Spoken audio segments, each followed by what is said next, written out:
Hey, what is up, guys? My name is Daniel, and today I am here with a $500 home theater PC build. I don't actually know how long it's been since I did one of these, but I do like doing these a lot just because basically it's just a mini ITX rig focused, on bringing the most budget build possible for whatever resolution you're planning to be watching video at. Like with this, actually, I do believe that the 750 Ti we went with can actually do 4K. So you can watch 4K video with this. I do believe it has DisplayPort out also, so that'll be able to use 4K. If not, you can also do 1080p at 60 hertz, 120 hertz, 144 hertz, I believe also. So for like 99% of setups, this will be fine. So getting into it, for the CPU, I'm with the Intel Pentium G3258 3.2 gigahertz dual core processor. This is $69.99. It's a really good CPU right now. It overclocks like a beast. That's one of the best features of this CPU. You don't have to overclock it, that's for sure, and it'll perform just fine without overclocks. But we did go with a fairly nice CPU cooler in this build, so it would be preferable for you to do that. And plus, there's so many safeguards on CPU overclocking, especially nowadays, that you shouldn't really be worried about it. But that's just me. If you are, that's cool. Whatever. It doesn't really matter. So yeah, for the CPU cooler, I'm with the Cooler Master Hyper 212 Evo sleeve bearing CPU cooler.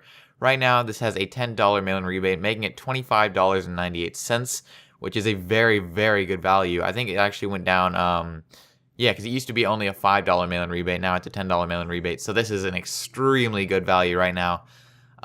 With this CPU cooler, you should be able to push the CPU up to, 4.5, 4.6 gigahertz. Which right now it's at 3.2, so that's not a bad overclock, but, it all depends on the CPU. Sometimes you may get a bad CPU that's not great for that, and sometimes you may get an awesome CPU that may be able to go up to 4.6 or even higher.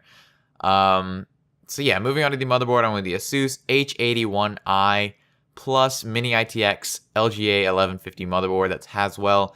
It's $77.99, which, that's a fair amount of money, but, it is Mini ITX, so we're putting it in a Mini ITX case, which, for a home theater PC, you kind of want it to be small so you can fit it in, like a shelf or a,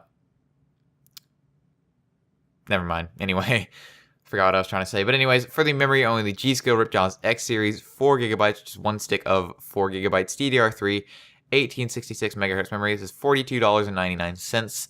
For a home theater PC, you really don't need any more. You can go with 8GB, if you want to, but again, you can't upgrade later, since RAM is one of the easiest, if not the easiest thing to upgrade. So you can do that later, but things like the Amazon Fire TV only use 2GB of RAM, and I believe it's at a much slower clock speed, like 1333 or 1066 or something. So this really isn't bad, especially for this rig, and most people won't use 4 gigs. So for the storage, I went the Western Digital Caviar Blue 1TB, 7200 RPM internal hard drive. This has a $5 mail-in rebate, making it $54.98. That's not a bad value at all. You can go with a 500 gig hard drive, although it's not going to be that much off the price tag, which is why I just decided to step up to this anyway.